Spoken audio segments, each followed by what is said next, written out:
so easy fight, man.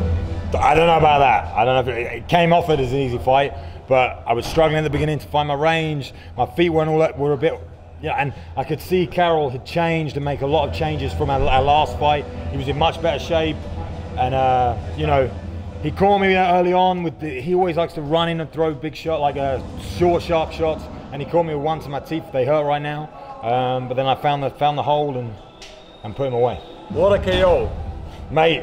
I think that's my 28th fight or 30th fight or something, and I've been searching for a KO like that, and I finally got it. You know, that will be on my Instagram as soon as possible.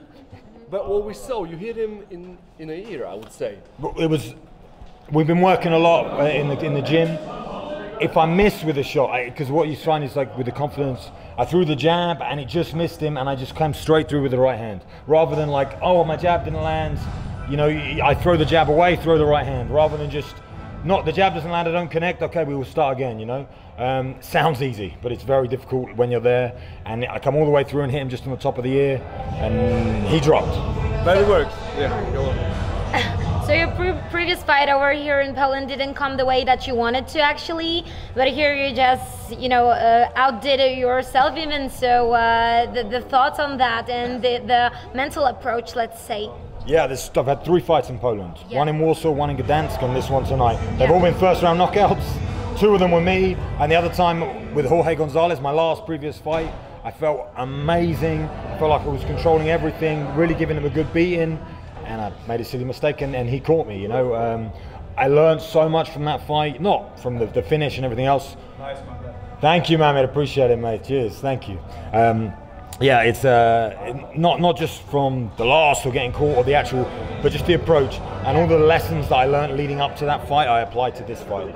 And like I said in the cage, I feel this weight class, I'm really growing into it. I'm still small, I'm tall, but I'm still small for a light heavyweight.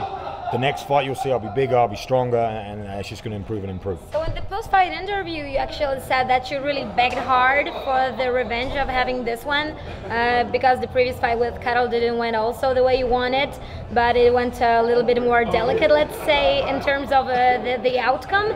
So basically, what was the begging all about, and why you pushed so hard into that one? Well, I don't feel, I know I won the first fight. In Australia a year ago, next week it'll be a year to the day. I won. And the judges gave it to Karolem Celińskim. He was so surprised about it. He knows he lost. That's the only reason he gives me the rematch, you know what I mean? And that, like I said in the cage, it's an amazing thing to do by them. That shows real maturity and he's in the sport for the right reasons, and he's a real athlete, you know, who wants to compete. He wanted to prove that he could beat me. You know, that's what he wanted to do, because he knew he didn't last time, and I knew he didn't, and everyone knew that he didn't. So I said that to it was ACB at the time, but at ACA, I said that to them. I begged for a rematch. I tried to get the fight turned into a no contest. I went through loads of stuff. Obviously, nothing happened. I fought Jorge Gonzalez, and after that fight I lost, and I spoke to, and they didn't want to give me the fight. They said, no, we want to give you someone else because, you know, Karol's very dangerous, just fought for the title, blah, blah, blah. So no, I asked for it and asked for it and asked for it, and the new president of ACA is the one who made the fight. So he gave it to me, so I'm very, very thankful. So coming back after those 2 losses in your record, how does it feel? And, you know, you did it in a fashion that is very pointy, so how's the feeling? Yeah, you saw in the cage, I was in tears. I've never done that before. I try and be emotionless in the cage as possible and don't show anything. But my wife is pregnant. I've got a baby girl coming tomorrow or today or whenever she's gonna come. So advanced the pregnancy is? No, she's due tomorrow. She's due tomorrow, and my wife has started getting contractions today. So I'm flying home as soon as possible with a win, with everything. So it's going to be the best week of my life, no doubt about it. Mamed Khalidov just said, good job, so no bad blood between you and him? Not at all. You know, Mamed is an absolute, not just a great fighter, but a great human being, and has shown me, we speak quite every time I'm in Poland or I see him, we have little chats. My last fight after Jorge Gonzalez, he came backstage, gave me some words of encouragement.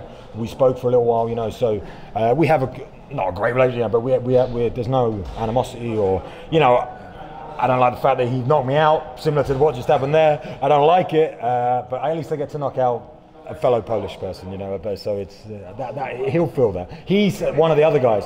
I spoke to him and I said, who do you think won, me or Karolem Celińskim? And he said, I think rematch.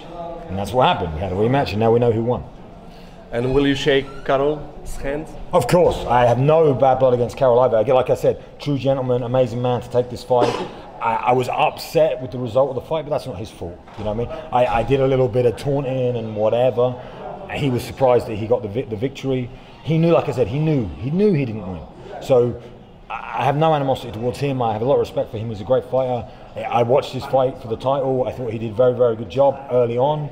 Just not enough work from him, and eventually what happened, and I wish him all the best. And you know, I hope he continues to fight. We're also wishing you all the best and keeping our fingers crossed for your wife. And let's enjoy and celebrate now tonight. Yeah, I'm gonna get very, very drunk, but I need to be on call for my wife tomorrow, so we'll see how I handle it. You know, we'll see how I handle it. But thank you very much, guys. Thank you. Congrats.